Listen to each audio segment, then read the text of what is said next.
Okay. You see the Dixie right now? Yes. Okay, fine. Okay. First of all, uh, I was making some long-term charts here to see where we are. You know that I we got a new month here, and we had a lot of volatility over the last 2 to 3 months. More volatility than we have in about the last 5 years. And when we look into the longer term perspective, you know, some of my institutional trading is to advise family funds. So I have, from my origin, a longer time perspective to see where we are. But in the last 4 years, I switched over to smaller time frames, say daily trade or weekly trades, and to get the most of a trade, you have to look at where is the range you will be able to trade. That's important. Hold on a second. Hold on, Rick. Can you guys Yeah. see Rick's screen now? Addenda, please show Rick's charts. I clicked it so that we get it. Guys, give me a Y when you can see Rick's chart. We're looking at the Dixie right here. Still no? Okay, now we're good. All right, go ahead, Rick. Okay. Sorry. So looking in this longer time perspective, I will show some monthly and weekly charts to know where we are and which ranges we have to look at. First of all, we got this monthly Dixie chart, and in the last 6 to 7 months, we got this high of around 100, 101, and the support area is 95. So currently, this is the levels we have to watch when we enter the trades, right? So nothing has changed over the last month. And when you look at the bigger time perspective, you had to be aware of these two levels, 95 and 101. My longer term target, we showed this 1 year ago or 1.5 years ago, was when the breakout come. I was pointing to 102, 104. 102 is the 61.8 of the whole decline from the Dixie, and the measure target, which is highlighted with a blue horizontal line, comes in at 104.75. So if we exceeded this 101 level, which we currently at, we tested it with 2 times the euro, tested the 105, 104.5 level, was in March and December. And this is for now a huge double top level, but I don't know if we got this double top level at the double top.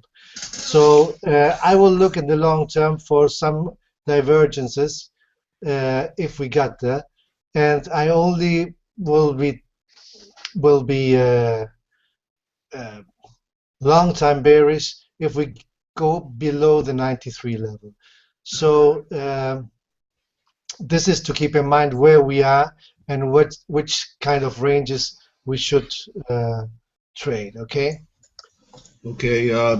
Just a thought that a lot of the dollar bullishness that you showed with us mainly going sideways for a year, and based upon commitment of traders reports, long positions have been radically reduced in the dollar, and that tells me that, just my view is, before we have a major turn in the dollar, they have to shake out the bears over those highs. That's what I think is going to happen, even if we have a jiggle to the downside first. Yeah, in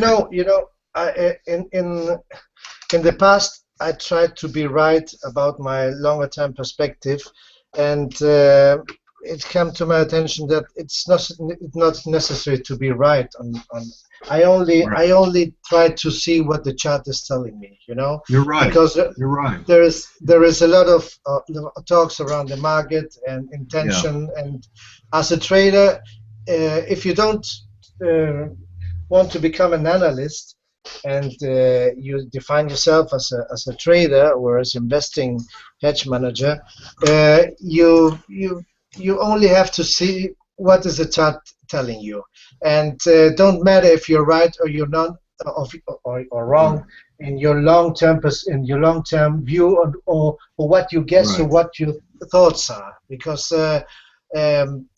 I was a bear about the stock market. I don't trade the stock market, only indices, as you know. But uh, I was I have a negative outlook about the stock market over a year ago, and we still haven't seen anything. You know, we still hold the levels that we should hold, and nothing has changed. So I That's a pearl, Rick. You know, I do it because for years that's what I would do to attract business. Okay, but you're absolutely correct, 100%. That if you do the right thing today, tomorrow, next week, next month, next year takes care of itself. Yeah, exactly. So Yeah, um, you know, that's a pearl. Just, you know, do the right thing today, and tomorrow will take care of itself. So, point well taken. exactly. So and the main thing is also if you're a trader, you need to know where is your risk at first, not the right entry. Where is your risk? The second point is take profits when you should, and the third and more important is uh, take care of your losses and take losses, right? But first of all, you need to know where your risk is, and when you know where your risk is, the trades are easier. As we always say, reduce your leverage, because that might help you to sleep well and be confident on your trades. Okay, So so going. when people talk about know where your risk is, I'm reading your mind because you know a lot of people have monetary risk. You know, well, I'll risk 1%, I'll risk 0.5%. When you talk about risk, it's based upon the contingency that was compelling enough for you to assume the risk, identifying it, whether it's a trend line, whatever it is that you use. If that contingency is negated, that's your risk. Mhm. Yeah, Correct? and also, yeah, yes. But to define it clearly is if you're far away from where uh, a top is, for example, at when we saw the Dixie chart in a long-term perspective, you know that you can define the box between 93 and 100. So if you go short around now 93, you have a lot of risk, because you should go long at 93, because below 93 is where you go short, but not otherwise. You know what I mean? Yeah. Yeah, sure. That you want to be selling at resistance, buying at support, Yeah, getting out of the exactly. way or reversing if support is taken out, get out of the So way and reverse to longs if resistance is taken out. so So so the those are clear your point for me, contingencies. yeah. So the clear point for me is to keep the analysis always simple. You know, Yeah. I draw a lot, but try to keep it simple, and simple analysis, and a lot of fibs, and that helps. If we go back to the Dixie, the daily, we can show that at this point we are at resistance 98 and a half, Yeah. and we bounced back from this yellow trend line, which came in at 95. So I think this bounce is very important for now, because we bounce from a broken resistance, from a broken trend line, and I don't know where this bounce can take us. I know the only thing that I was aware of is not to go short at this level at 95. Try to pick the right longs and see at this point 95 AD. We are at this level before the NFP. So when we see dollar crosses, if there are support or no, we should be aware that if we break higher from this level, 98, we easily can go to the 100 again, right? This is the important thing for me to watch at this moment. Because basically it was a 300 point move off the low that you identified there to where we are now. So if you're a dollar bear, nothing wrong with taking a shot at resistance here. And then if we start closing above 98.50, maybe with a little tolerance, we're on our way to break out over that double top over par. Is that exactly? What you're saying? Yeah, exactly. So the main thing for me is to close at this level. I close some of my dollar longs. Yeah, and Yes. I will look if I should take a dollar short. I will choose which cross. I will come back to this a little later. Another look to is the gold look. You know, this was a very nice chart. We talked about last year about the 1050 level, months ahead of it, because of this black trend line that is shown here in the weekly chart. And I was expecting a move lower, but I was aware that this 1050 level, if we bounce from here and we got inside of this channel, the black channel again, it was to take notice. What we see in the last few weeks is a breakout of this black channel, which lasted over 3 years almost. So what I see from now is that we got a strong support at 1133, which is the first breakout, which comes in here at around with a weekly move range R. And this. Where is that? Where do those pink and yellow moving averages come in now? 1133. Okay. And that's where, just in case it got back inside that bigger channel, where it could pull back to and retest. This would be a nice long entry for me. Yeah, I got you. Yeah. 1133. 1133. So from now we got this support at 1200, and I would not be short gold at this point, because we can make a quick move up if things go risk-off environment, you know. So I will take this for seriously, because it's a break of a long-term channel. So as I said, I will not go short at this level, maybe not long, but I will watch it. What about crude? Crude, I'm long-term bearish crude. We got this long-term breakout, and depending on where you measured it, the blue or the orange line, we can take a move lower. We can say 20, 15, and for now the main resistance that we are challenging is, for me, this 37 level, 38, 37.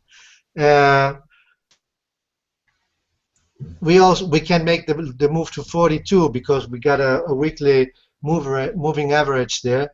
But I will show you another chart which I measured with equal length.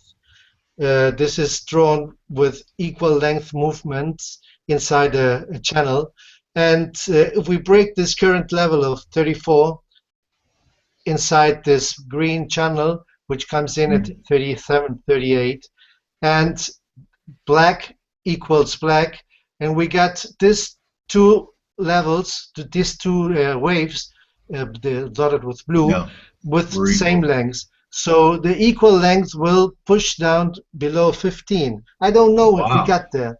Yeah, I don't know if we got there, but I as my look in crude is bearish, while below this channel, when below 38.40, that will be, if we get there, that will be a nice short.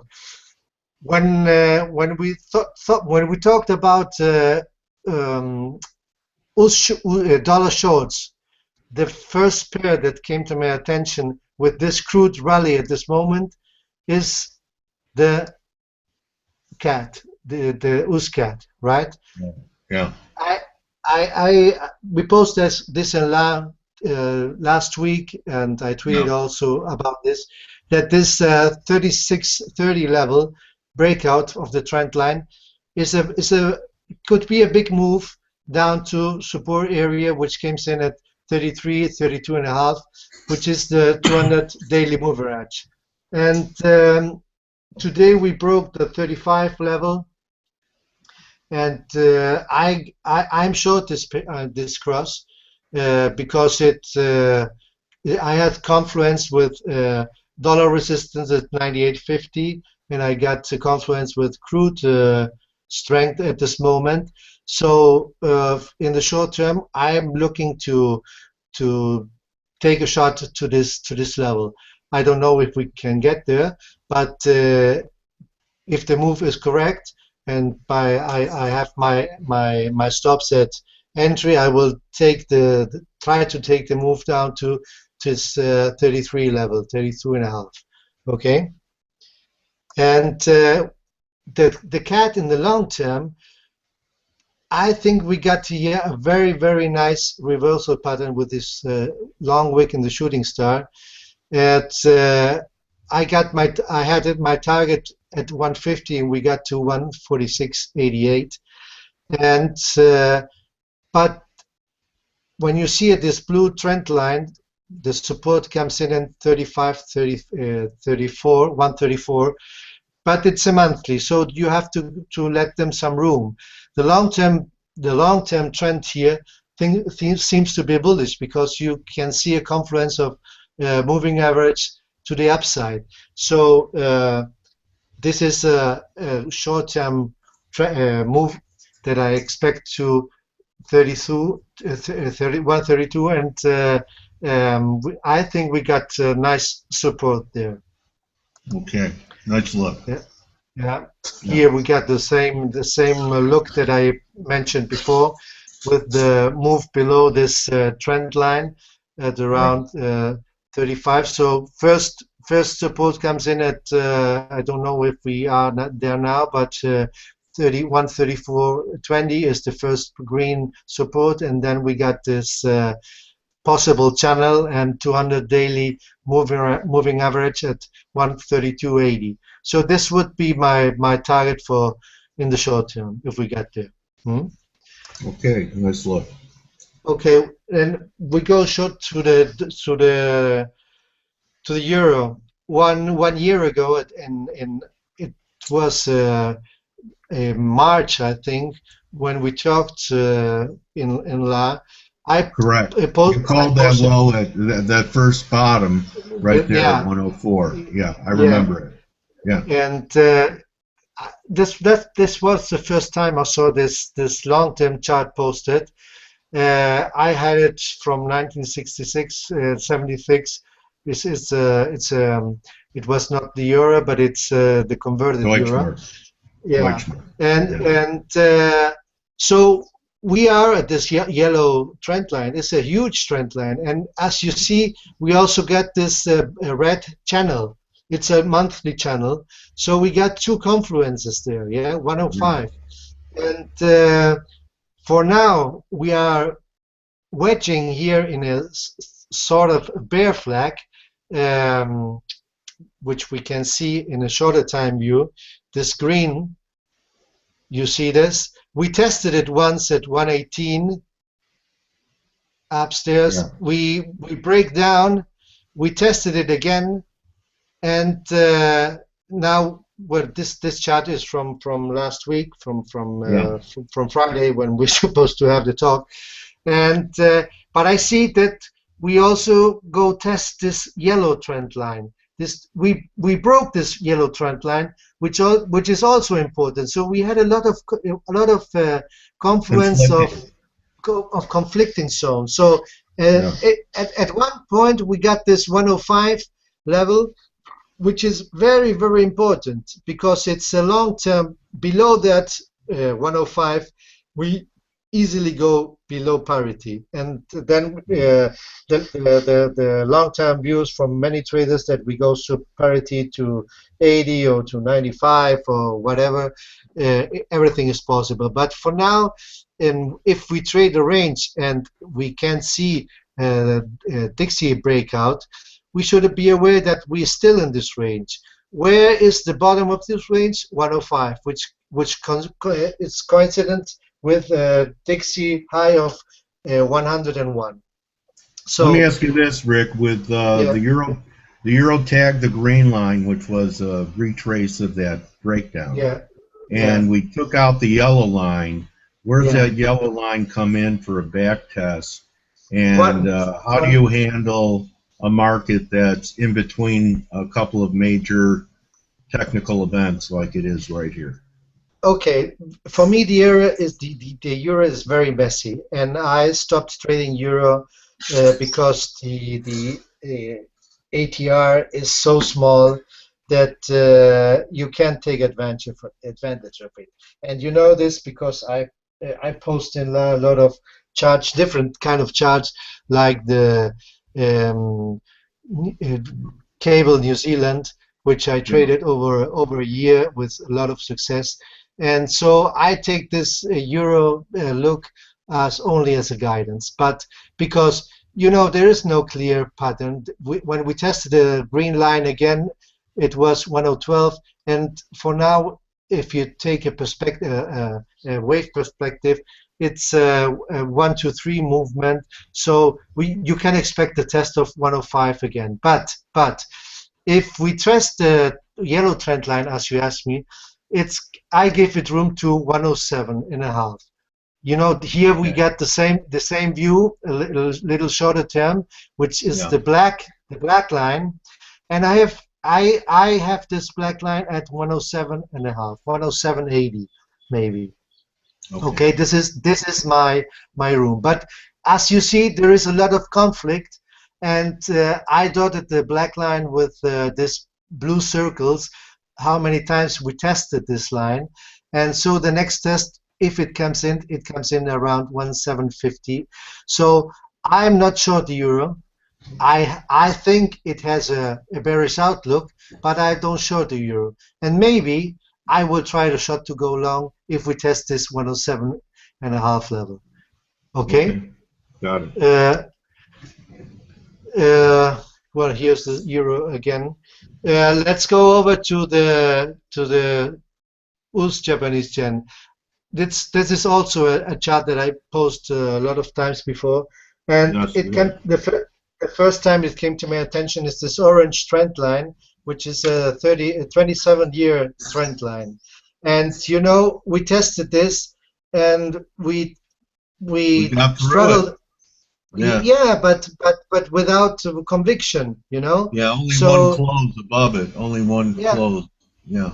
But without conviction. So when we broke the support, which was the 170 level, 117, and we also broke the blue trend line, which is a monthly trend line, at around 120, I'm pretty sure that we can go to 106, 107, which is 38.2% of this whole move from the 74 to 126.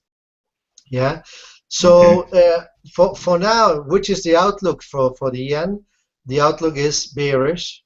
So I think there will be a lot of sellers if we go back to 117 level. Yeah, and back to the breakdown. Back to the break. So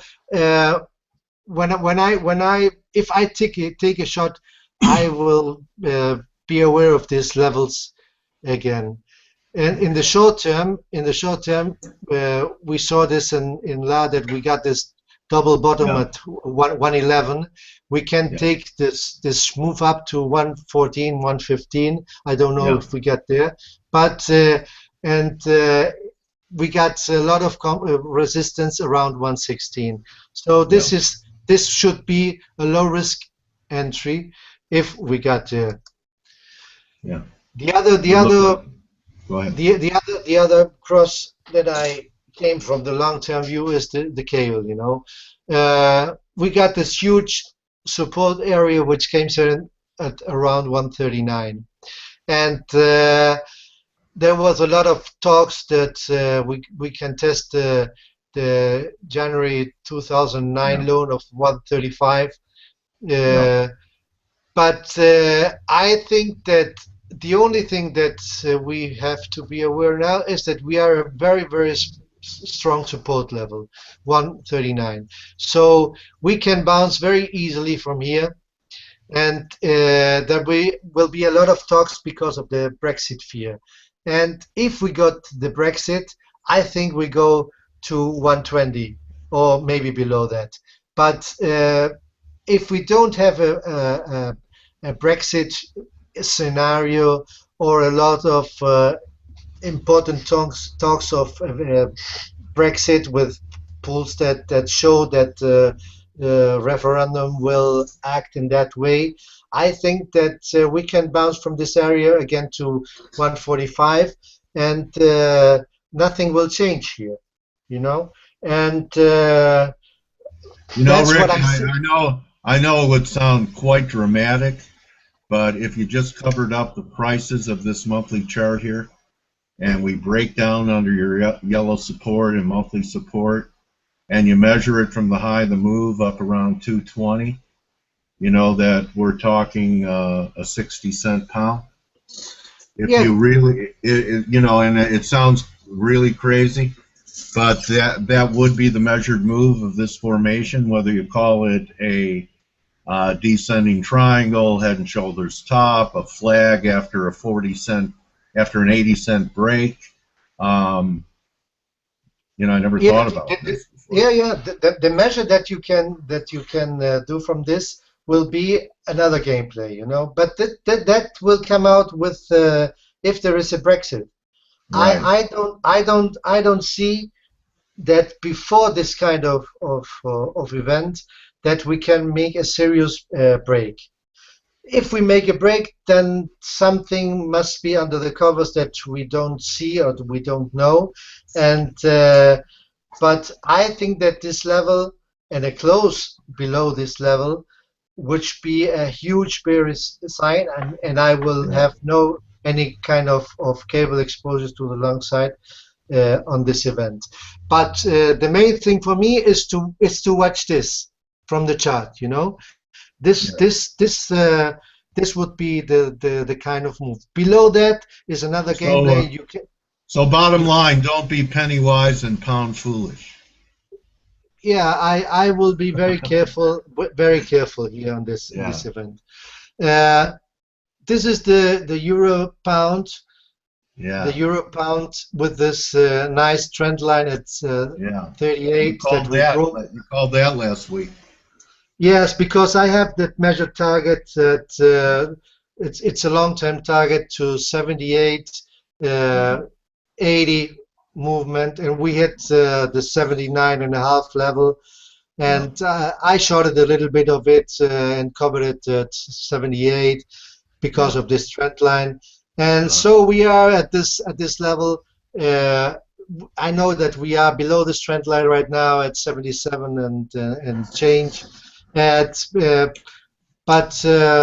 you know, we had to be aware of this line, because if we bounce on the cable from this level at 39, you had to be aware that several pound crosses which were hit in the last few weeks will bounce And so we can see a correction in euro pound, a bounce in pound Aussie, a bounce in pound yen, in several pound. So I will take this 139 level in the pound very carefully, and will watch it very closely, because it can be an event for major pound crosses. So if we get confirmation on a breakdown of euro pound, it confirms that your preferred long is the pound and your preferred short is the euro. Yeah, that's maybe the And case. it looks like a 3 driver to me up there in euro pound. Okay, buddy. This is the pound New Zealand that we talked about last year, and you know exactly, we were right on the top when we broke this this blue line at 204.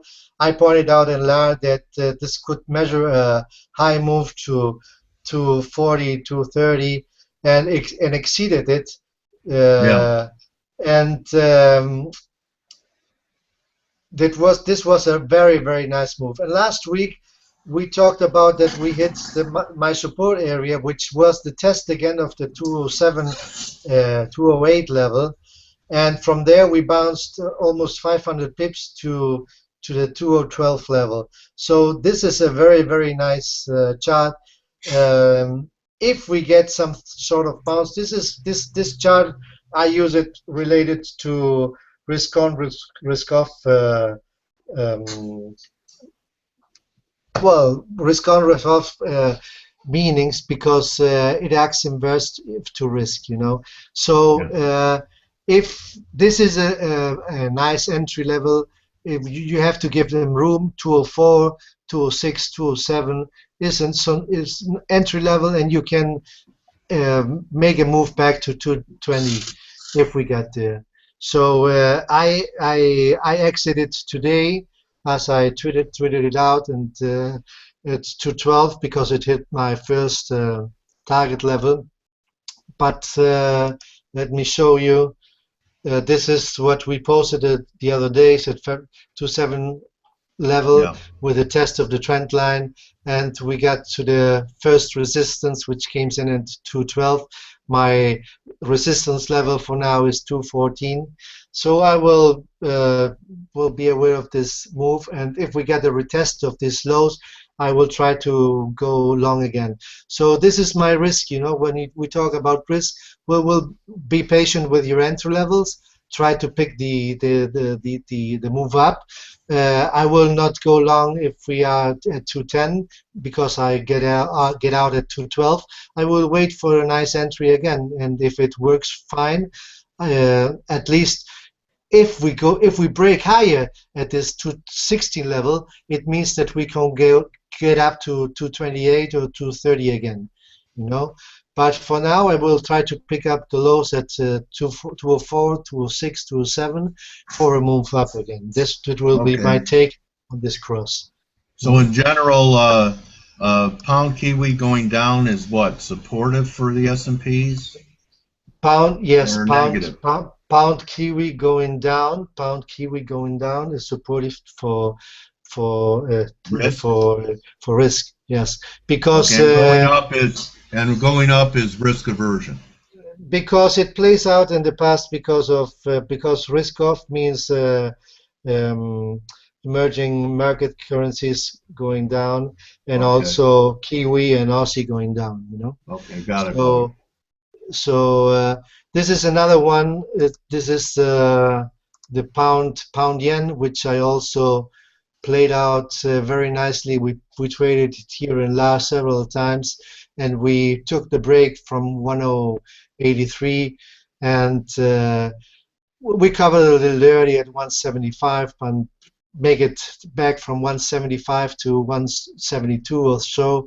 And now we make the move down, which I concur with Lydia Finkley, which she was in La a few weeks ago, and she pointed it also out that 156 level is a FIP level in a longer term perspective, and we we run a little bit more down to 155 or 154, but bounce from there. So if you look at this black channel from the highs, and we are at this, I think that we can go inside of this channel again. And Okay. the black trend line, which is a daily trend line, if we go above 158, 150, 159, I think we can make a short-term move to maybe 162, 63, and potential to 168, you know, and then we will see.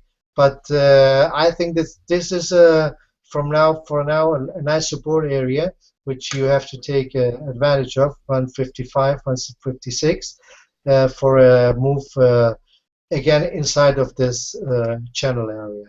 Yeah, this is the short-term view. I think I tweeted it.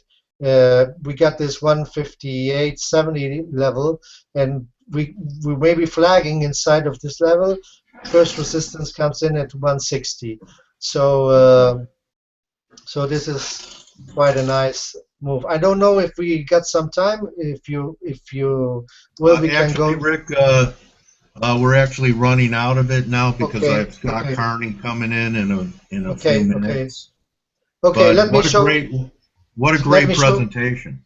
Go ahead. Let me show this last chart. This is the Aussie, which we also pointed out. It's a monthly, and it goes back to 2001.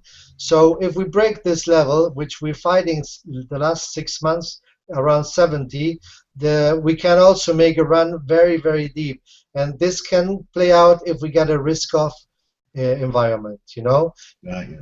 if we hold this, we can make a move up to 80 or 75, 76. But on a Yeah. break of this trend line, be aware because we can make a huge move down. Okay? Everyone thank Ricardo Picasso, who is Ricardo Dinger, for another great presentation with his telescope, starting with monthlies, breaking it down to dailies. Thanks for all you do in our community, Ricardo. My pleasure, Dale. My pleasure. I love to be at this community because it's a humble opinion community where everybody change for free his opinions, and you can agree or disagree, but nobody disrespect nobody, and this is There you because of go. you, buddy. You are a great host, and you're a very noble guy, and invites a lot of people, and everybody benefits on this. And I think that very, very large people in the forex community knows who Dale Pinkert is and how he contributes to uh, to small time traders and also to great analysts who I know that they know where you are, who you are, and what kind of guy you are. All the best Well, to you, Dale. so thank you so much. I'm going to have to say what Jack says. You're making me cry. But I love you, Rick. You're like a brother to me that I've never met, and hope one day we break bread together. And Larians, I'm going to take a 5-minute break before we talk to Scott. I imagine everyone wants to show their appreciation to Ricardo. That's helped people from the beginning of LAR. You were here from the beta test, Rick. So everyone thank your brother Ricardo Dinger for giving you some ideas that you could prosper with in 2016. Thanks again, buddy. And I'll be taking a 5-minute break here to go See you. blow my nose and dry my eyes. See you. Take care. Bye.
Okay, then I'm back.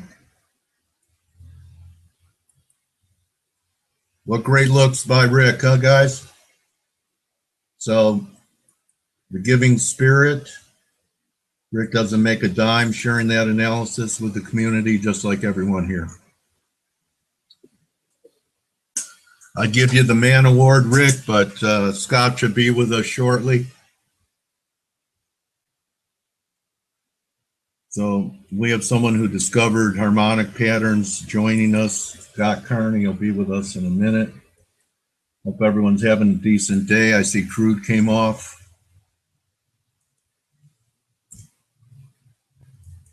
So Rick gave some real key numbers to pay attention to. If you didn't write them down, it's recorded, right? So going to have a chance to review it at your leisure. That's a great thing, that if you're not here, you always have a chance. And I watched the recordings over again. So it's going to be there for you guys to check out later on down the road.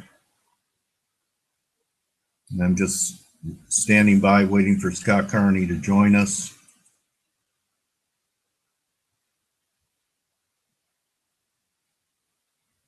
What do you got, Alien?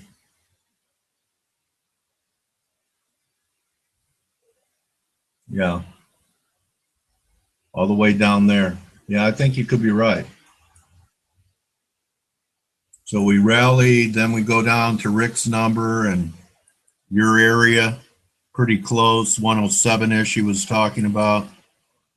You have it around 630. I think you're right. And then we go. Thank you, bro. Thank you, Alien. I want to thank Alien for his look. So many great contributors in our community. I don't think there's any place like this. I don't think there's any place like this in the cosmos. Anywhere like this in the cosmos.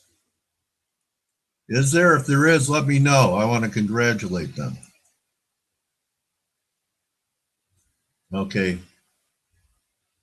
See it. Thank you, Alien. Oh, the time aspect. Okay. Thank you, bro. Thank you, buddy.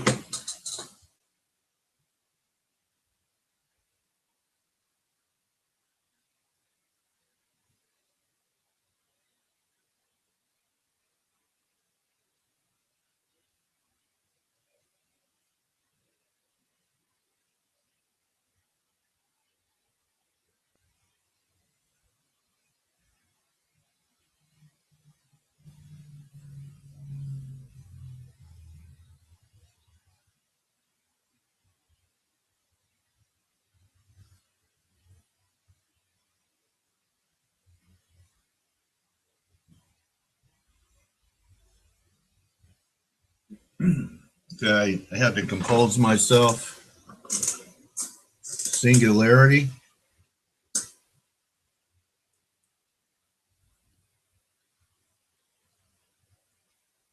So we put in the lows on the 14th.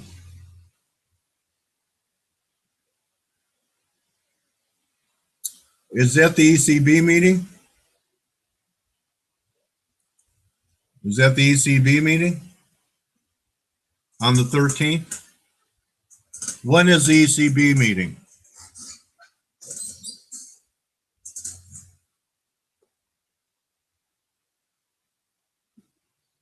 Is it around that time frame, Alien? So it's after. Okay.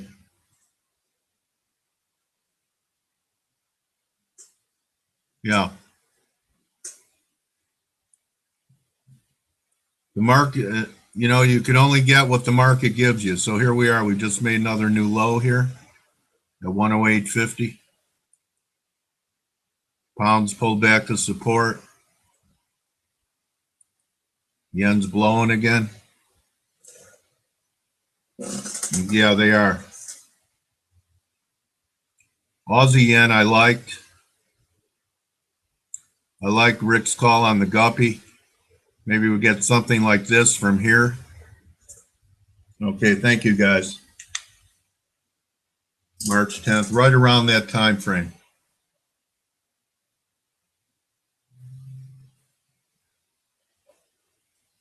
Oil's coming off, isn't it?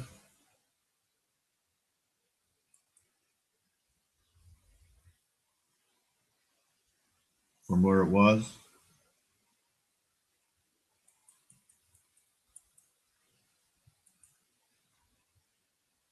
No. Well, Scott should be with us momentarily.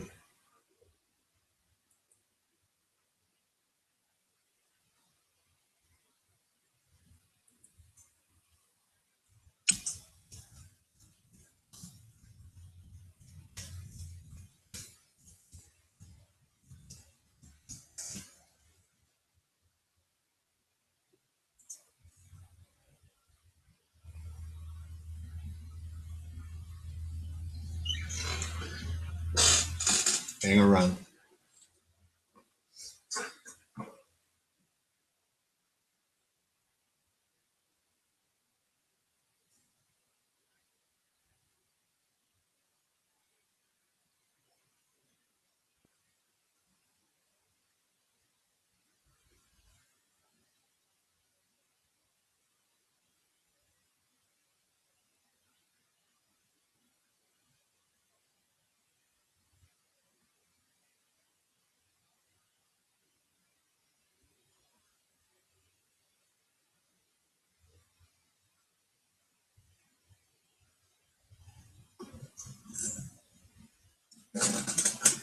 Adinda, you sent link to Scott?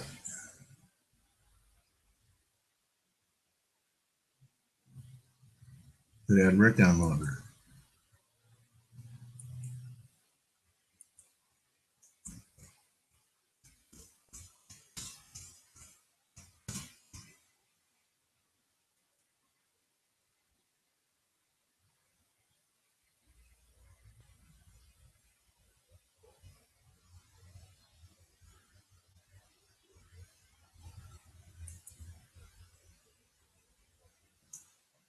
Waiting for Scott.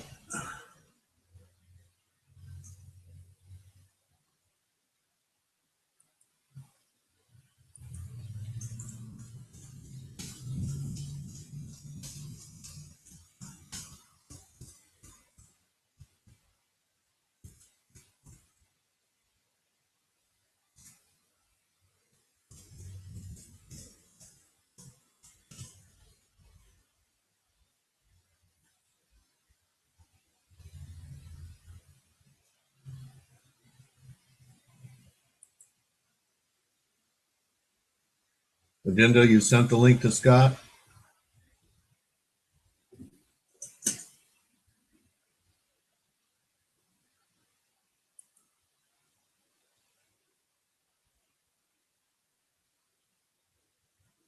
I agree with this call too on the dollar index pulling back from this 98.50. Also an area that Ricardo called. Yeah, just a little pullback here. I agree back to 96.5. I like this route. Also an area that Ricardo called. Yeah, just a little pullback here. So Scott, if you turn down the volume in the LAR room, I hear myself echo. If you're in the room. Welcome back, buddy. How you doing? Great. Glad to have you here in your Ralph Lauren shirt. I have one just like it. Good taste, buddy. I think it. Yeah, let me change this up here. How you doing? Glad to have you here in your Ralph Lauren shirt. I have one just like it. Yeah, if you're in the room and you have the volume up, it's going to feedback to me. But you know, I don't mind feedback when I have my Stratocaster plugged into the amp. Yeah, if you're in the room and you have the volume up, it's going to feedback. So you need to leave the room, the LAR room. Why don't you just close out the LAR room?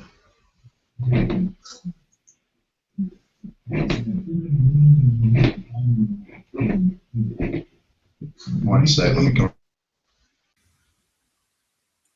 Hang on for Scott. Crude's still under some pressure. If you love LAR, give me a Y. This is live TV. This is live TV. Huh? Just got to roll with it. Everyone go rent The Martian. And it's an inspiring film for traders because you have to do what Matt Damon did and keep solving the problem, never giving up. Go rent The Martian. Not the Alien Ovicho, but The Martian. You especially, Alien, I want you to watch that movie, The Martian. We have a deal? We have a deal, Larians?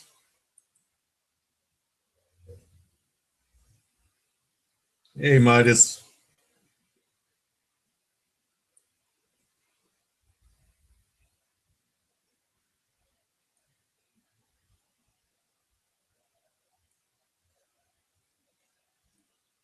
Yeah, so is Canada popping with crude coming off? You too, Midas. I want you to watch The Martian.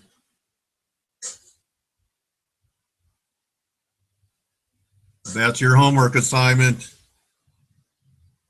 It'll lift your spirits in your 40 below wind chill weather.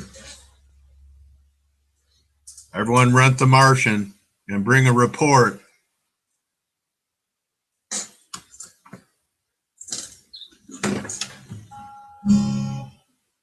Waiting for Scott.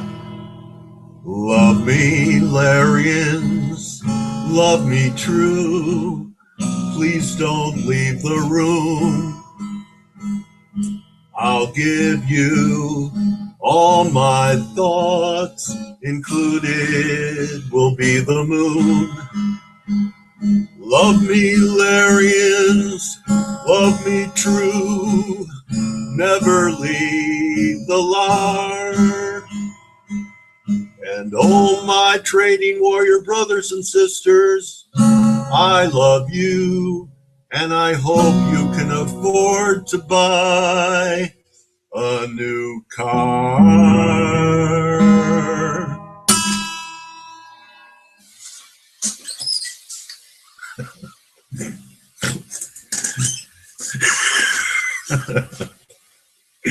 I love to make him cry.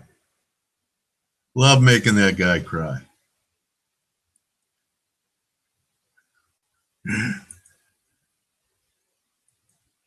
Hi, Aaron. How are you? Welcome to LAR. See if Scott should be back here again. See if Scott comes back. All right. We got to have fun too, right? We got to have fun too. You know?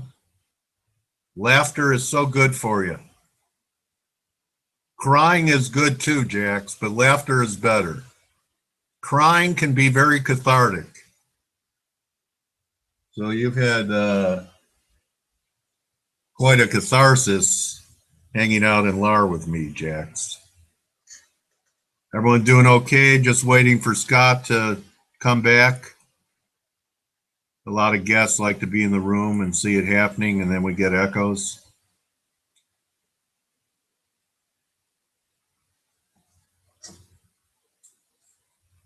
Waiting for Scott to return.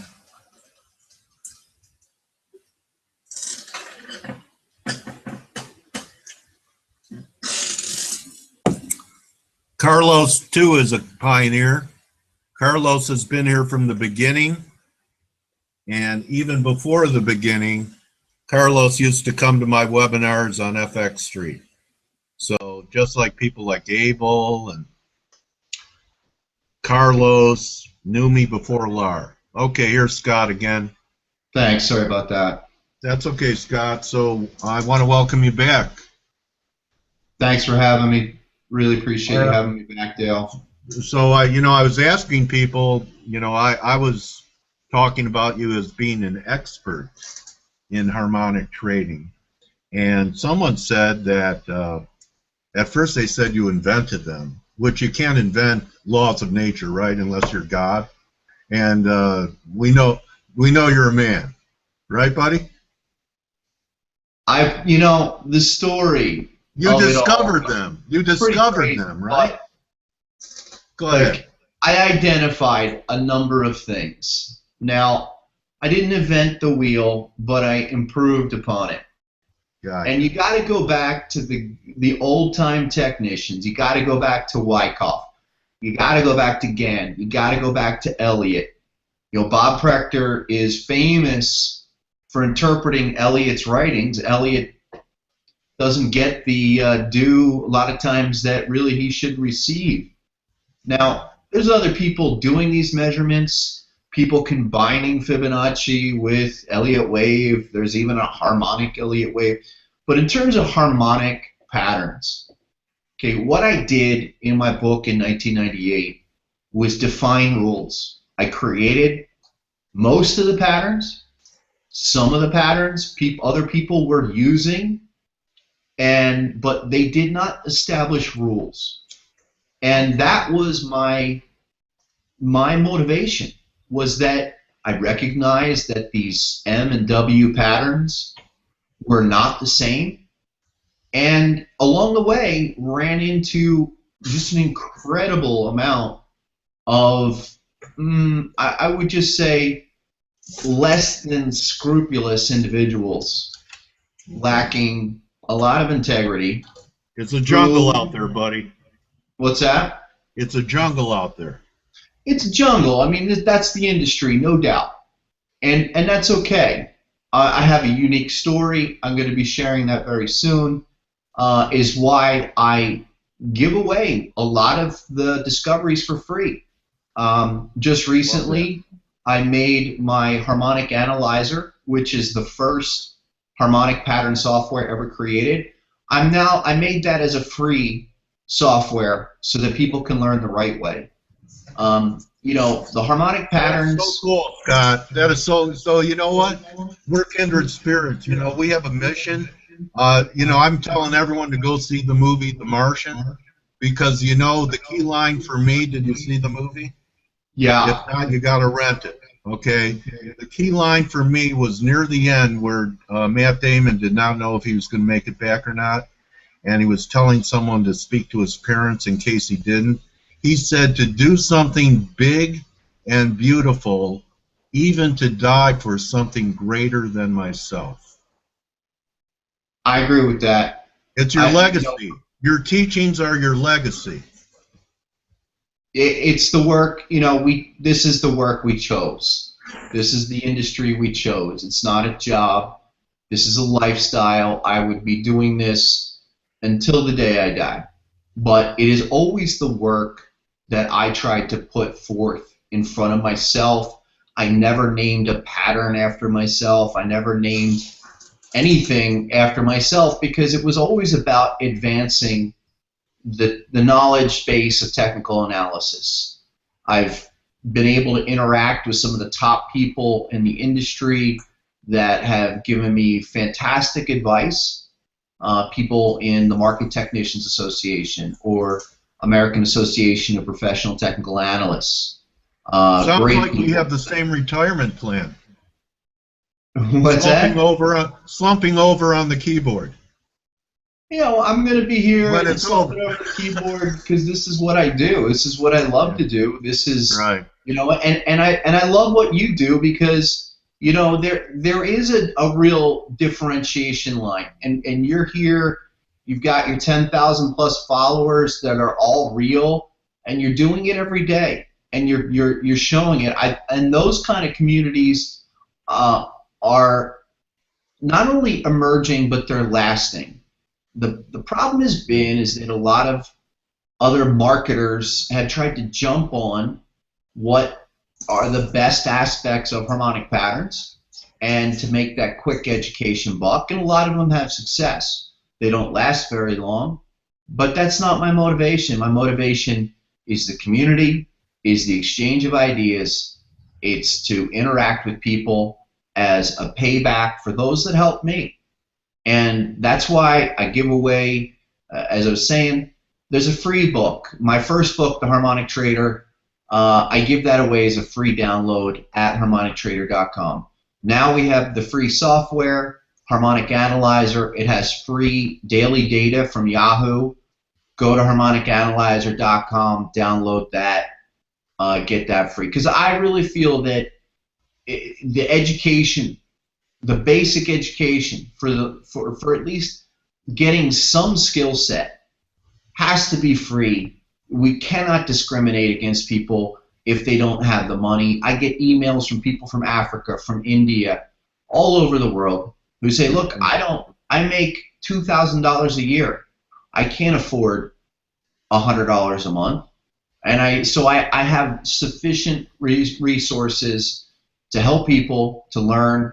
We now have the Formation Seeker software that it's the best software program, harmonic pattern program in the world, bar none.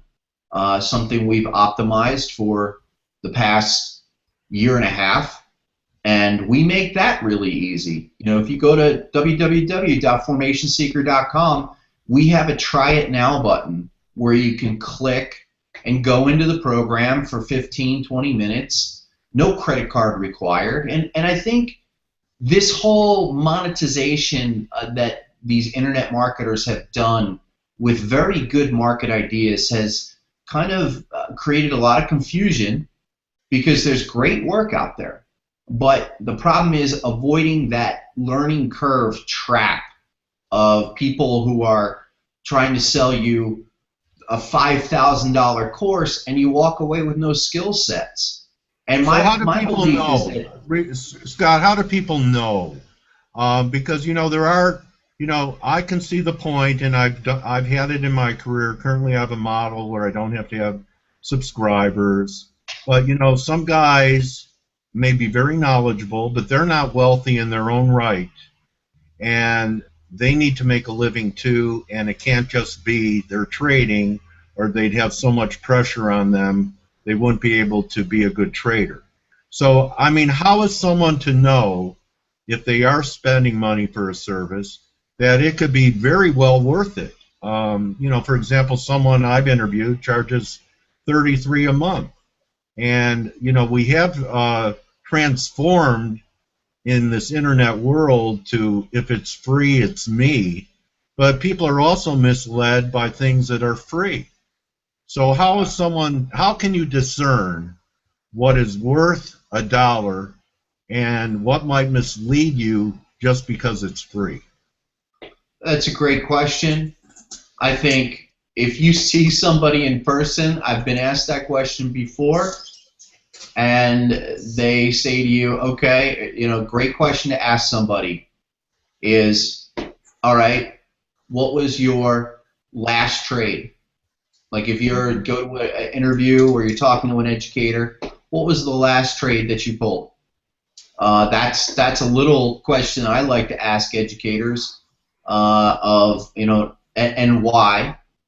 But I also feel that there should be sufficient real-time demonstration, especially in today's world, that people are demonstrating their strategy, their methodology, where they're able to tell you from start to finish, identification, execution, management of what their process is. And I'm a big believer in process, of creating a process, no matter what measurement tools that you're going to use, that you're able to define the identification of the opportunity, the price level of the execution, and have some kind of management plan before you get into it. If somebody can't demonstrate some kind of process, and in their content they're not doing it live, or they're showing examples from 3-4 days ago, and harmonic patterns is ripe for the picking because they're fantastic measurement tools. Not all harmonic patterns are the home run situations. And it may take a few days. You could show a harmonic right now that may take a few days before they manifest. So that pattern is good until violated. But there's one point I want to bring up, and I know you've experienced it. Anyone in the industry has. People will come up to you and say, Scott, what do you think of the market here? what do you think of the dollar here? Do you think gold is a good buy? And they have the expectation, while they pay their doctors, while they pay their accountants, while they pay their attorneys, that what the value that we have, we should just give it away for free when they're willing to pay everyone else for any kind of service. But because there are so many of us, everyone expects us to just, it's our profession. You put in tens of thousands of hours to come up with educated ideas, and people do not value good analysts' opinion in the market. They expect it for free. In today's world, yeah, and then anything that's, your forum here is the standard of what should be happening, but it's the exception to the rule. And so yes, there's a lot of kind of confusing. So what I'm saying is, I can empathize with the professional who is good that still has a fee service because they put in the hours. They've lost tens of thousands of dollars becoming proficient at their trade as a trader, and that has value, and the value is also monetary value. So I understand how a lot of professionals feel that people want them to give everything away when they wouldn't be able to get a diagnosis from a doctor or have their taxes done for free, or their attorney not bill them by the hour. Do you understand what I'm saying? Yeah, that's a great point, and believe me, I've been spending a lot of time with lawyers lately. And sorry, bud. I really have, and I've got a number of lawsuits actually lined up because a lot of people don't realize I created the harmonic patterns. I created all the terminology. I trademarked and copyrighted everything, not because I wanted to sue people, but because I knew that these ideas needed to be protected. And I've been enforcing those trademarks for a while, but I was always encouraging people to share the information to help each other. I agree that professionals and people that are putting hard work into their materials, they should definitely be paid. I have a service, I have software programs that are more than worth the price that I offer them at.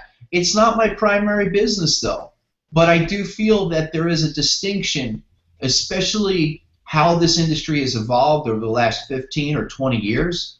I started Harmonic Trader, the website, harmonictrader.com, in 1998, and the whole educational industry was emerging from this kind of mystique, cult-like phenomenon where if somebody was revered, it wasn't quite understood why they were revered, but they just were, and they sold a mystique, to now where it's more of a meritocracy.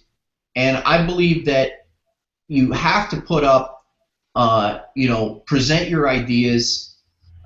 You have to be close to being right, which a lot of people aren't even able to being close to being right. And then be able to share those ideas sufficiently enough to where somebody can make a solid assessment of your work to see if it's value added, to pay for subscriptions, what have you. And in my efforts in the last few months with lawyers, software vendors, a lot has happened, Dale, since we last spoke. And what I've done is organized the entire harmonic trading, harmonic pattern community to bring a standard, much like Prechter and Frost did when they interpreted R.N. Elliott's writings. Now I'm organizing a global effort. I'm actually the keynote speaker next Friday night in Krakow, Poland at the FX Cuffs conference. I will have a considerable number of my team members globally, Asia, United States, Poland. We will live stream that, and there will be updates. I'll send you an update, but I'll be live streaming that presentation. It's a 2-hour presentation, and I'm really excited to do that because harmonic patterns are the quickest, according to many brokers, many software vendors. They are the most popular or most frequently requested subject area for a lot of the programs. And I have created the harmonic pattern collection as a third-party program for most of the major platforms now, as well as having the Formation Seeker, which do it all. And we make it very easy for people to see how important the measurements are, that simply this information can no longer be ignored. And the other thing that I've done is I've been way out in front of this market decline. And over the last year, I write a monthly letter. And last year, I was talking extensively about the fact that the S&P 500 reversed exactly, the SPY ETF reversed exactly at the bear market 1618, meaning the bear market from 2007 to the low in 2009, that entire distance projected, multiplied by 1.618 on the SPY, that 1618 extension measurement was at 213.40. The SPY reversed on the exact day it hit that. It reversed at about 213.78, and on that day, that was the top at that 1618 weekly extension. That's one of dozens of daily, weekly examples in currencies, futures, gold, commodities right now that are marking incredibly significant inflection points. And the whole thing about what I've done with harmonic patterns is to present not only a methodology of understanding where you are in the decision process, but really optimizing pattern structures with exact measurements that define and differentiate pattern-specific situations. That's how I differentiated the Gartley, created the bat, differentiated the butterfly, created the crab, and then went on with the 5-0 and the shark and the other alternate structures. But all of these are my attempt to be precise, uniform, define a process that takes away subjectivity and really focuses on the power of measuring the market. No matter what you're doing, I'm not here to say my thing is better than anything else. It's what works best for me. And I encourage everyone to take a look at a bunch of different approaches. That's how I really was able to make the advancements. I studied Gann in detail, studied Hurst, studied the Elliott wave stuff, although the structural wave counts wasn't really for me, but structure in terms of understanding that, yes, these movements repeat was a powerful improvement, a powerful advancement in my thinking of that I need to measure the market at all times. And if I measure the market, I know where I am on the map. Okay, that's a very valid point. And to make the transition of this being testimonial and a bio about your work and the history of it, they say a picture speaks 1,000 words.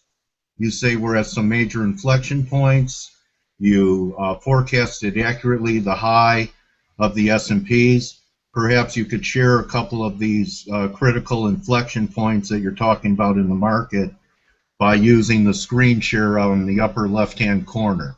And Sure. Show us a couple of looks. You don't have to give it all away, but just to give us some type of background, macro-wise, what you mean by major inflection points. Okay, let me, one thing that I did at the end of last year was that I was able to release all of those reports going back from 2015. And that is available on my website. It's available on my Twitter, Facebook page. let me get that. I'll pull that up and show everybody that you know, there was many really critical market reports. And let me bring this one up and show you. So you know how to screen share, you go to the green box with the white arrow on the upper left-hand corner. Hang on a second here. Because a lot of people were surprised by the break. You know, I was there with VIX derivatives on that for initial break in the S&Ps, and a lot of people that missed it are wondering where's a good place for me if this is the beginning of a 20-30% correction in the S&Ps. Where's the right time to step in? And the minority opinion is that there still could be one more push up to new highs above 2200 before we complete for another decline. So I'm interested in what you're seeing in the S&Ps and possibly the euro or the dollar, the Dixie, because it's my view, I don't know if it's yours, I think it's been proven by the market being in turmoil because of what was happening with the devaluation of the yuan, that the currency markets are the fulcrum and they're the linchpin of everything that happens. You know, I agree with all of that. I think the currency markets are probably more critical now than they've been in probably since the '82 Latin American debacle that almost took the markets down in '82.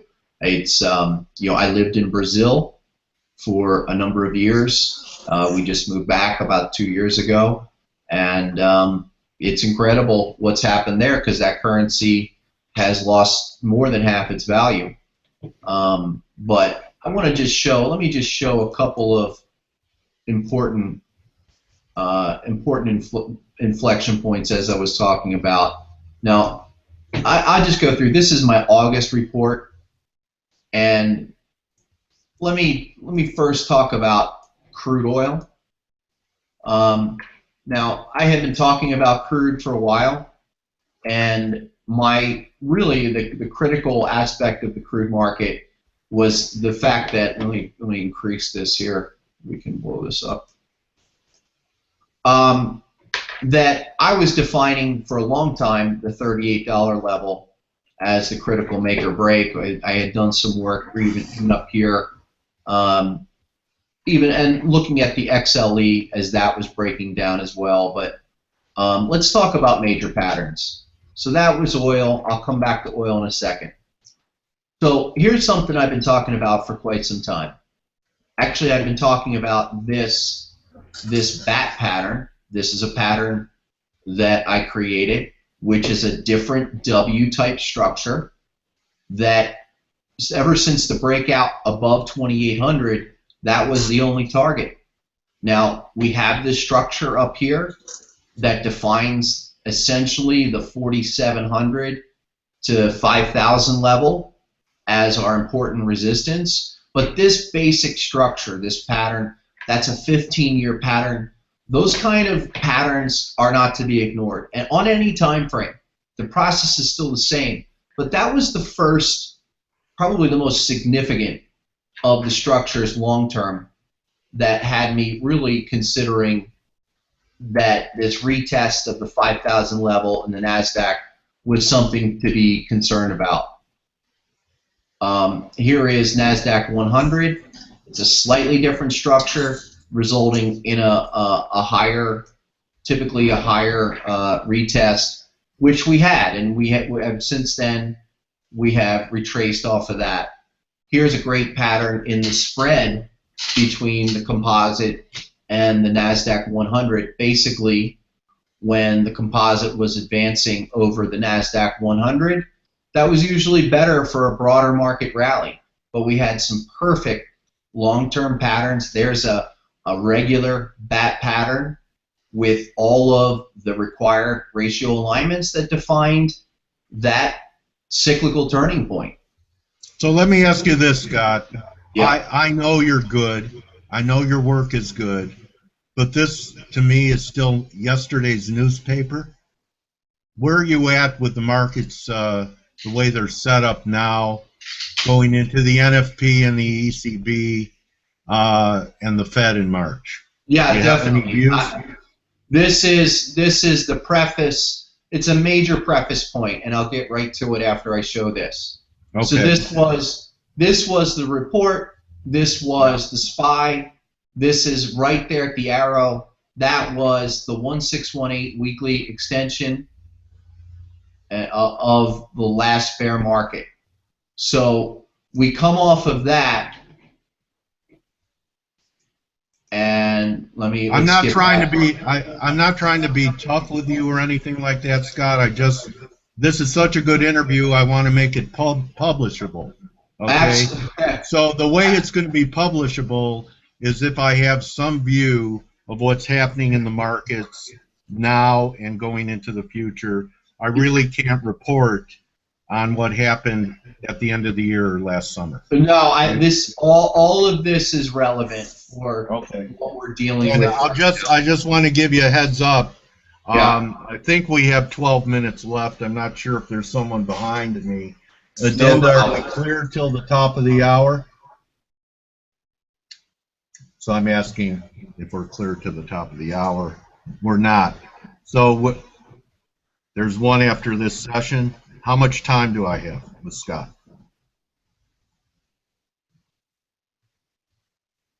Oh, there's no one. Okay, yeah, so go ahead, Scott. We have 10 minutes. Okay, great, and that's all I need. So now we jump forward.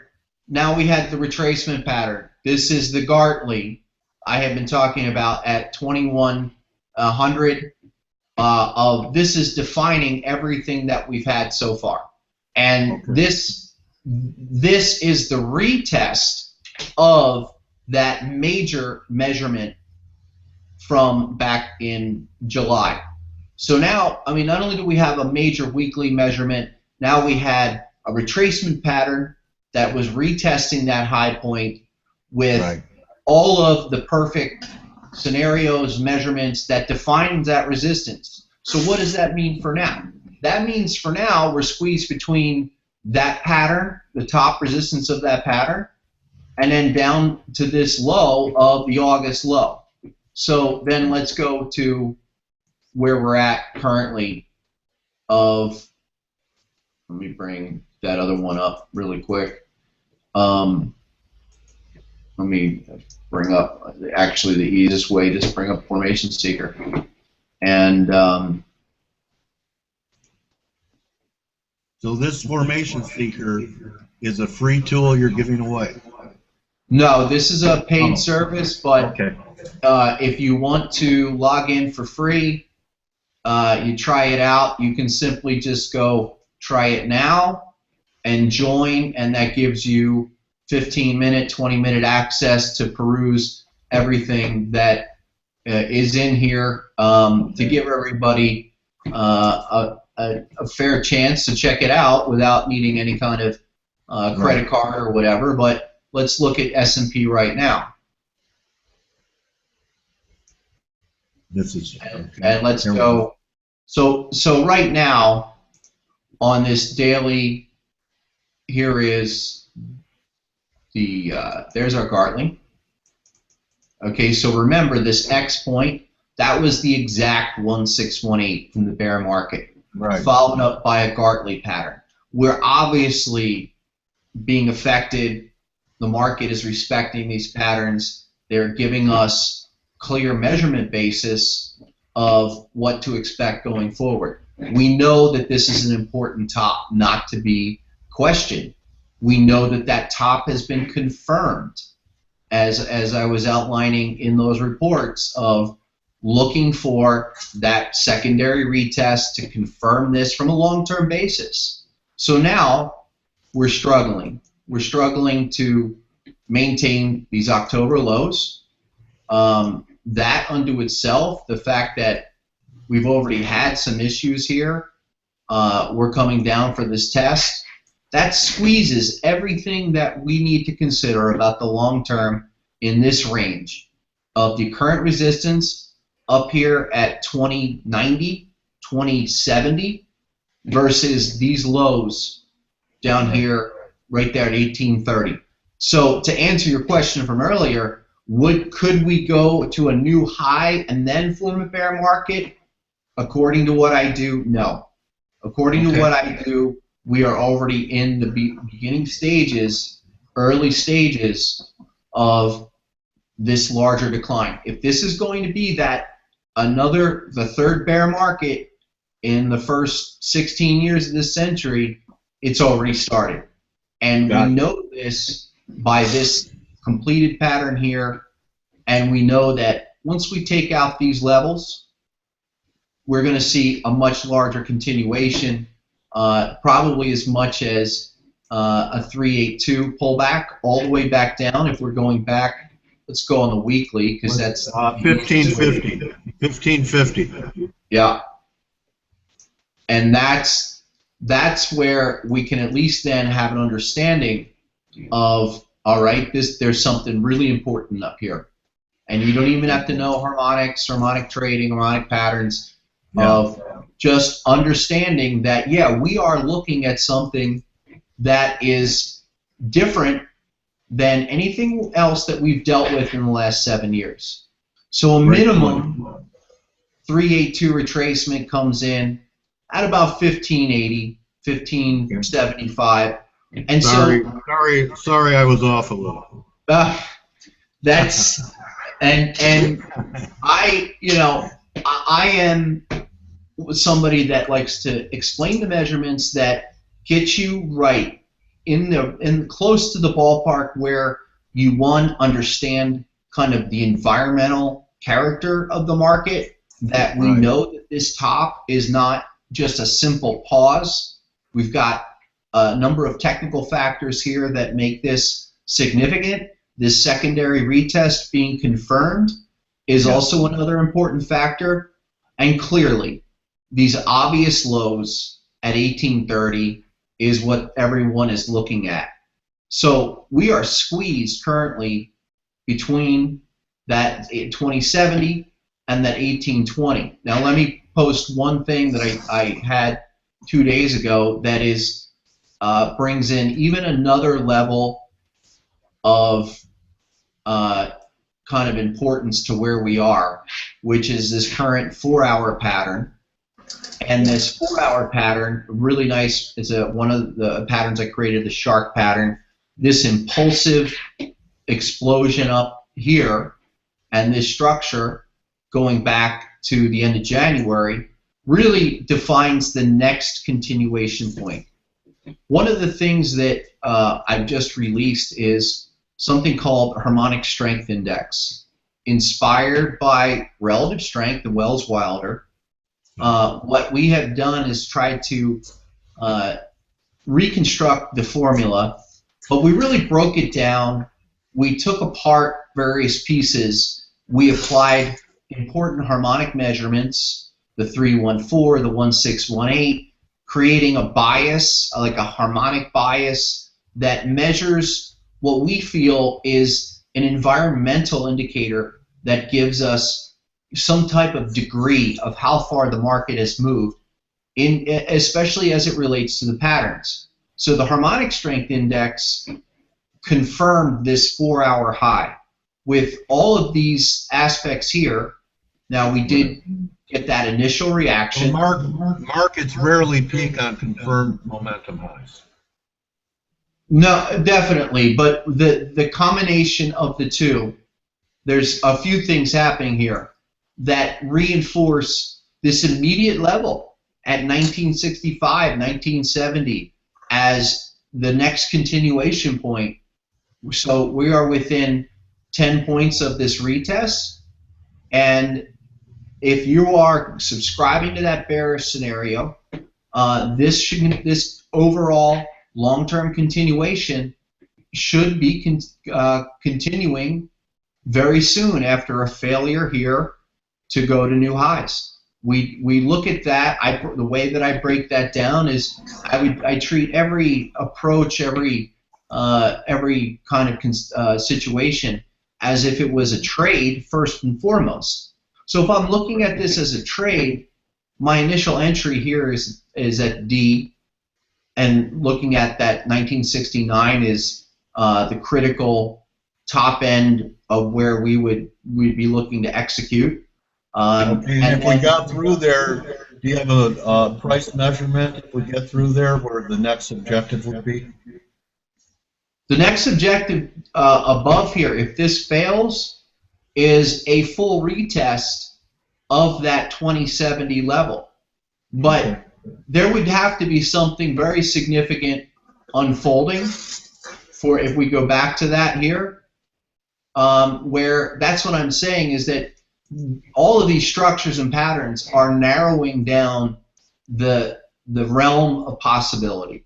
That we are at a point here that if this is going to continue lower and this is going to be more of a devastating bear market for 2016, we're looking at really this area at 1970 being our next inflection point lower. Okay. Otherwise, if we don't hold, we will see that larger retest at 2070, but even if that were to occur, I'm still of the opinion that these are the highs, that unless this was to be violated, broken out, we are squeezed into a very tight area where the number of possibilities are limited. And I'm still respecting these patterns. I'm of the opinion that we are, the longer we fail to make a dramatic recovery or return to even challenge the prior all-time highs, the more likely we're due for this 382 correction down at that 1580 level. Yeah, because it's been what, 6 months or longer since we've seen a new high, or maybe even 9. I'm not even sure. I think it was last May. Maybe we're coming up on a year without a new high, which hasn't happened for, I don't know, decades. Yeah, we had a number of very interesting things happen first 6 months of the year. Yeah, that was May 18th was that high. Okay. Right. And the first 6 months of last year was the least volatile 6-month time period in 100 years, which I find very interesting. That kind of character that precedes a major reversal point is almost ideal for looking at a situation where you expect some type of considerable change. So when we apply measurements and analysis, Elliott wave, other indicators that are confirming what that maybe that larger story is indicating, that's when you really do have something of importance and of value that can narrow the field of possibilities to where you understand that there's really 1 or 2 scenarios that you need to be mindful of. So currently, looking at where we're at, we might be range bound for some time. Personally, I think we're going to see this larger acceleration later in the year, but we do have a number of structures, a number of these patterns that have reversed in ideal fashion. For the NASDAQ, like I said, that was around 4,800, generally 5,000.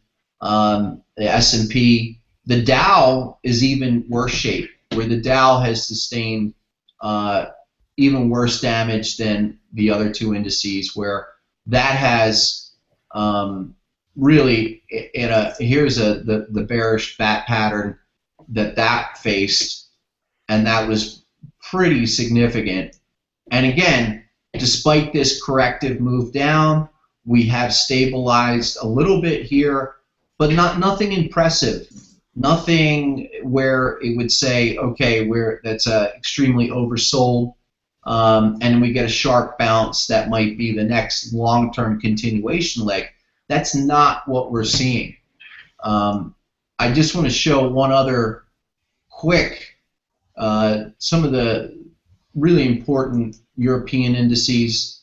One is definitely the FTSE was really a critical pattern that has fallen off recently.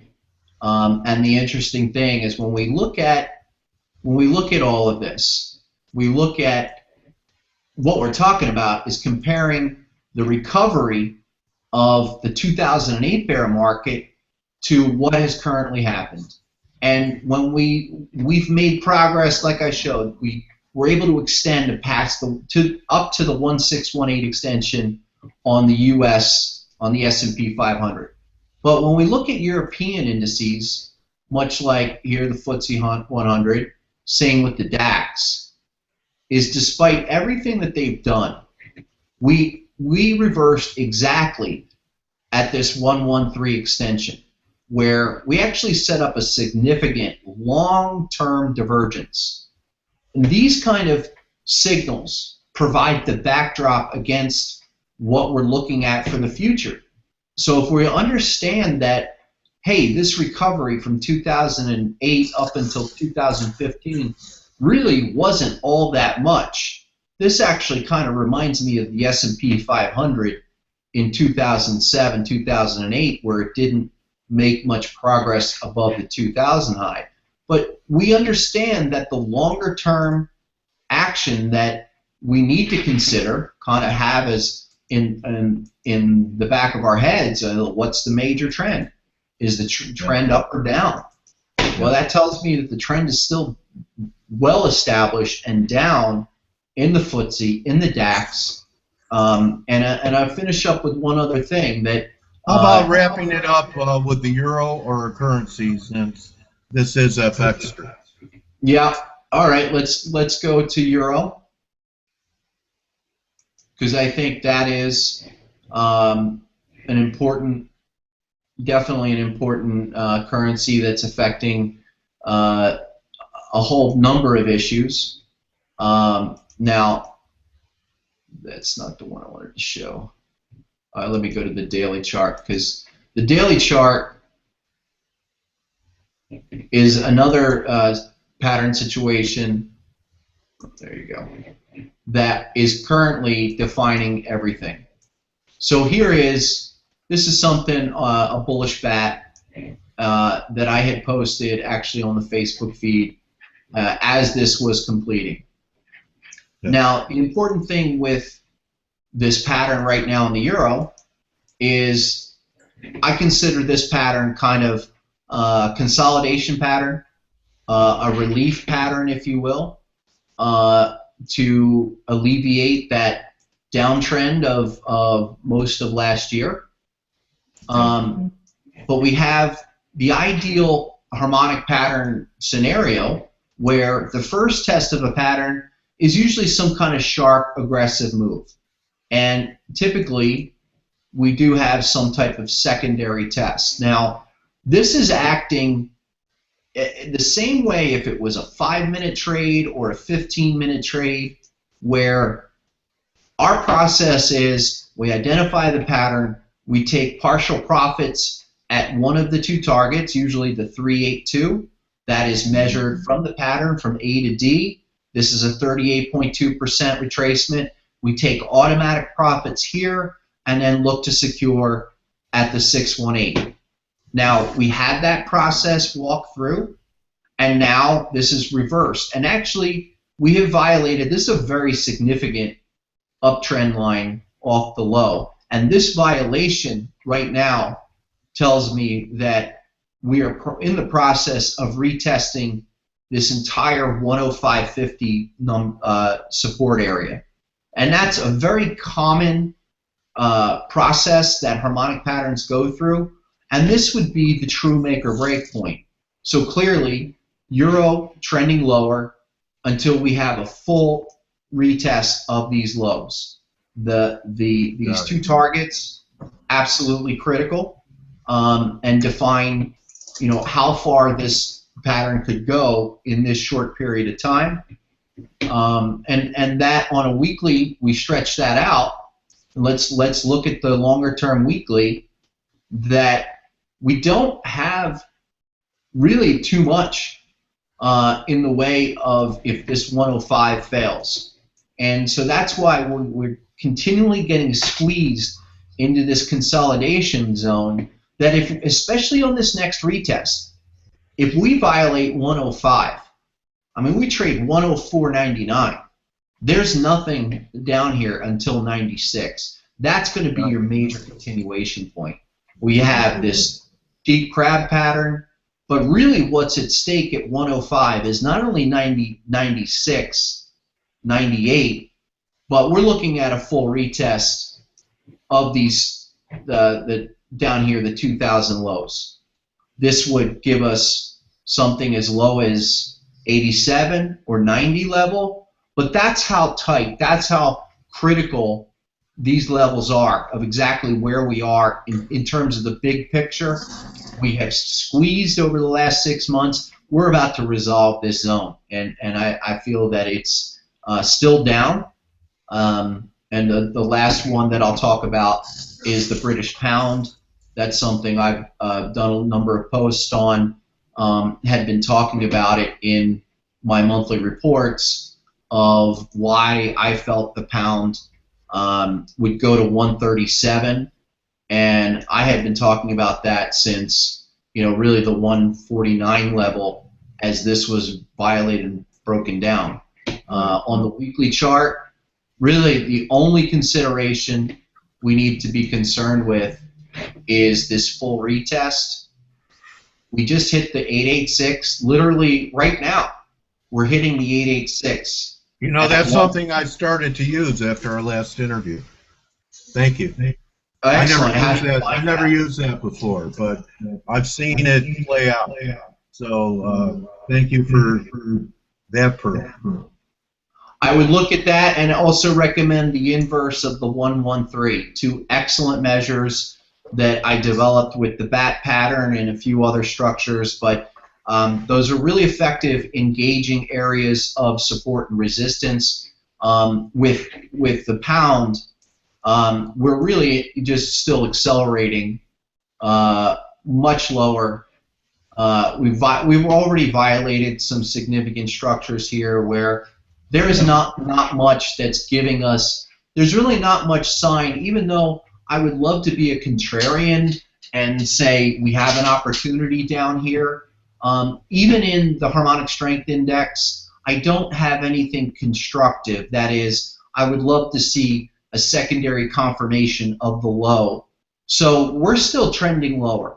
And sometimes simple trend lines are your best friend of just understanding, even if you're new to all the advanced type of measurements, if you can draw a trend line and just respect that trend line as a starting point, you know, that is unto itself one of the easiest ways to understand, okay, am I up or down?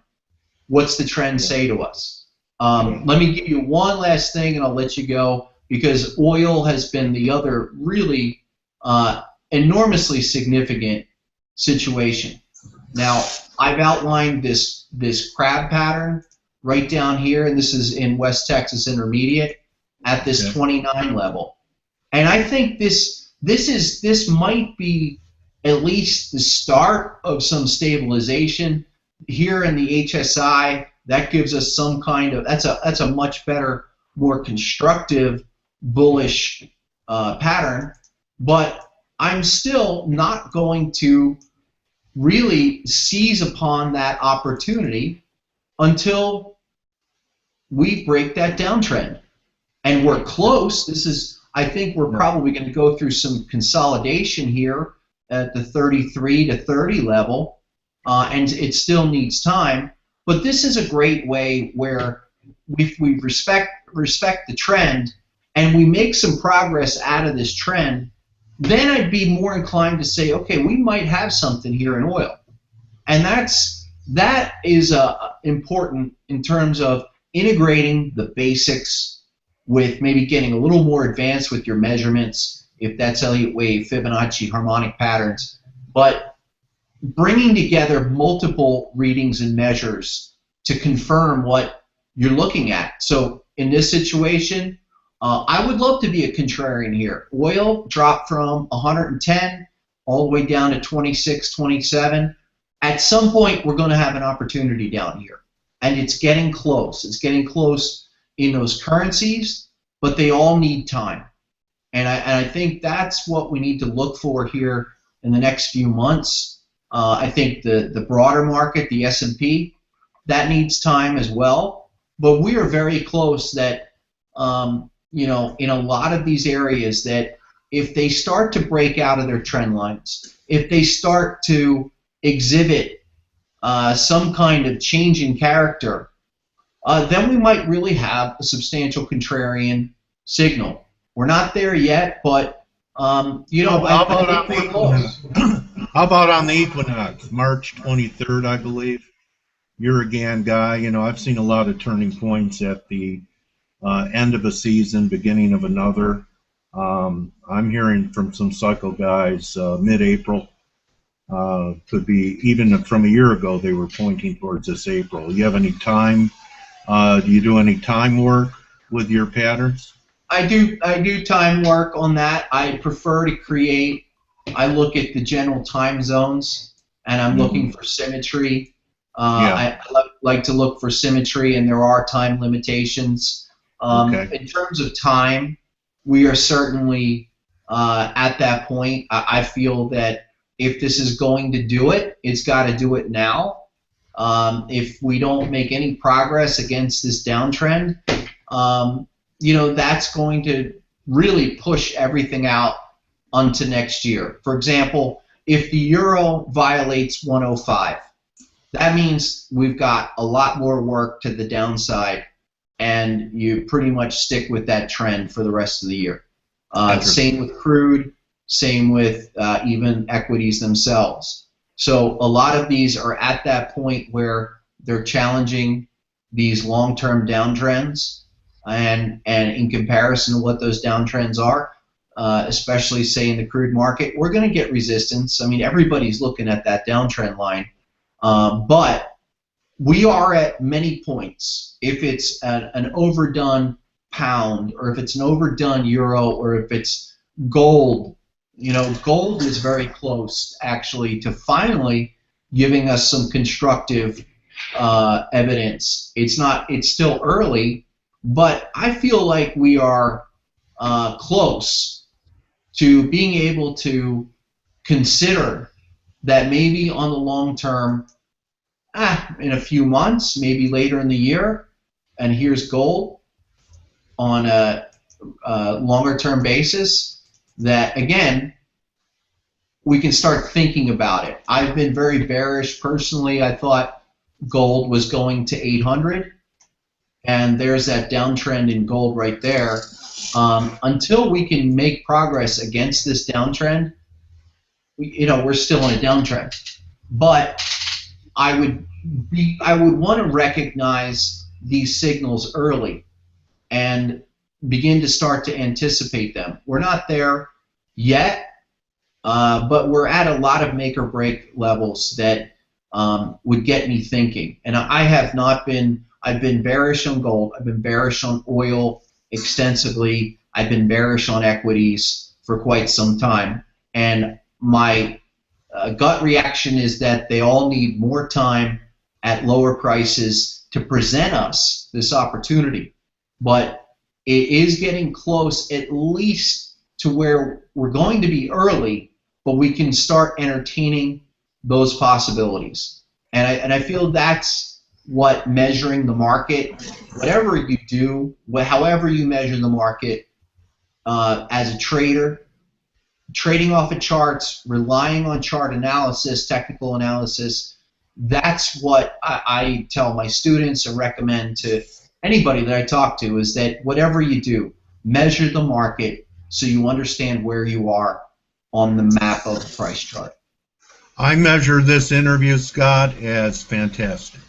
And really so much, I'm so glad that you opened up to sharing some of these inflection points with us, and your work is outstanding. I encourage everyone who's watching you live right now to check out Scott at www.harmonictrader.com. His Twitter handle is @HarmonicTrader. Thank you so much, buddy, for coming back and checking in with us, and what a great mission you have to help people. You know, they say that we reap what we sow, and you're sowing great seeds, Scott. Thank you so much for hanging out with us today. Thank you, Dale. Thanks for having me back. I really respect and you know, anything I can help you or your followers. Really, you're setting the standard. I want to set a standard here that you know, changes the game, and I feel that we have this opportunity. So thank you, and anytime I would love to come back, and you know, I want to share the free resources with your members. You can review them at the Twitter or the any of those websites, and you know, if you have a question, anybody has a question, you can send an email to me at harmonictrader@harmonictrader.com. So thanks so much, Dale. Scott, you're very welcome, and may pips rain down on you the remainder of this year, and I now call you my trading warrior brother. Good hunting, Scott. You too, my friend. Thank you very much. All right. Everyone, thanks Scott Carney for a great presentation, and everyone, we ran over, but it was worth it, wasn't it? Thanks, guys. Why? Give me a why if you enjoyed, Scott. And it is recorded. There's so much information in there. I'll tweet it out for you later. FX Street will tweet it out for everyone later, and for you, Scott. And I want to thank everyone here in the community for their outstanding contributions today, too. I see a few new handles here. I see RSFX, welcome to Lard. Jay, thank you. Timbo, Numbers. Cyric, thank you, buddy.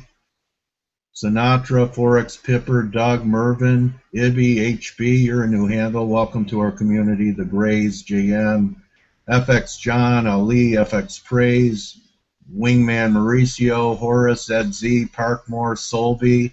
Great to see your handle again, Solby. Tozin, TJ Dian from South Africa, Dindon Abel, SW, Hassan Moore, welcome to LAR, Pedro, AA Dion, Aaron BW, Ricardo. Want to thank Ricardo once again.